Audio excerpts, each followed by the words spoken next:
fantastic songwriters and fantastic records they made. And they had a brilliant kind of image and the whole thing. They had good people behind them. But they weren't a really good live band, you see. I know you got all the screamers and that, so it didn't matter.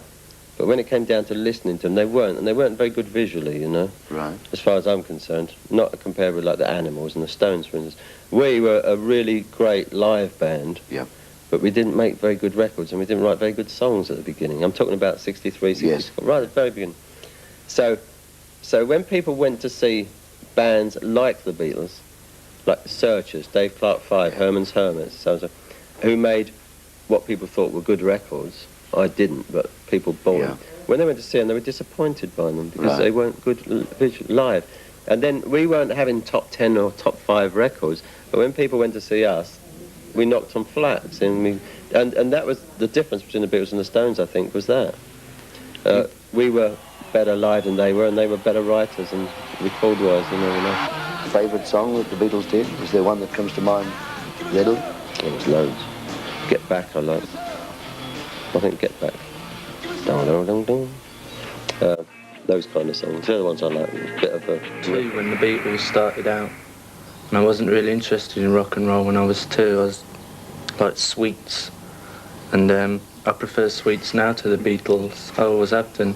I've never really rated the Beatles. If they tried to play the kind of music they did then, if they tried to play it now, it'd be one of the funniest things going. Jealous guy, we feel that you had a great love for Beatles and the Beatles music, John Lennon in particular. Yeah. Is that correct? If so, what effect have they and their music had on you and your career? I think the most important thing about the Beatles, and with me, John Lennon in particular, I mean, he was my favourite kind of English songwriter, performer, singer.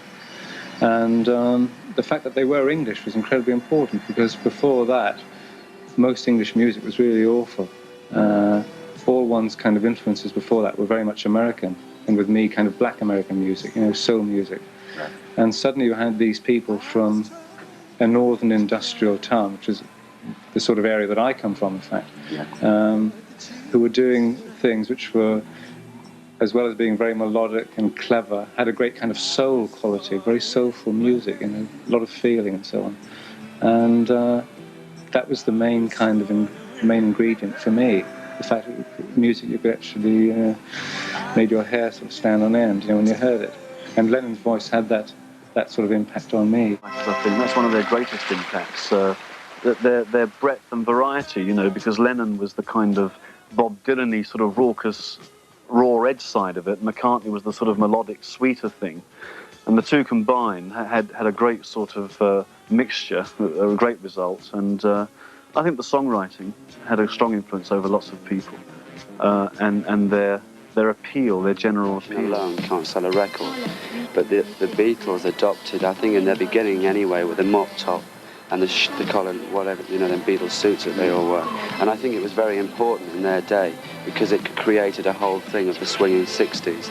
I actually saw the Beatles when I was 6 in a place called Rhyl in North Wales, and I think I remember, I liked it anyway, but I mean I don't remember too much about it. Did their music have any effect on yours? Not really, no, but not at all. But I mean, I think they wrote classic songs. I mean, and you know, they still come up and they still sound great today. Could you give us your favourite Beatle? I think it's Paul, because I've actually met him a few times and I know his daughter very well. Yeah, I think he's nice, and I like some of the stuff that he's doing. What effect do you think the Beatles, who had hits, 20 years ago now, are having on music today? It's difficult to tell, really, isn't it? It's probably a sort of subliminal influence. They had great haircuts and great suits and great Chelsea boots, but I think maybe lots of different influences influenced the sort of young groups today. Do you think if the Beatles were put into today and were coming up as ABC are, they wouldn't stand a chance? No, I don't know. I suppose if the songs are strong, yeah, but they'd have to pull a few punches, yeah. Now it's entirely different. 1982, 1983, 1984 is entirely different from 1960, or whenever it was when the Beatles first started. Well, I think that's a really You got to be really careful when you're saying that, because the Beatles were the group, and I don't think anyone can match them. It's a compliment, but I don't think we're anywhere near them, really. I think we're getting a hell of a lot more response to what a lot of other bands get, but no, it doesn't compare with the Beatles at all. I mean, if people read that we are the next Beatles and they came to see us, I think they'd be disappointed with the reaction.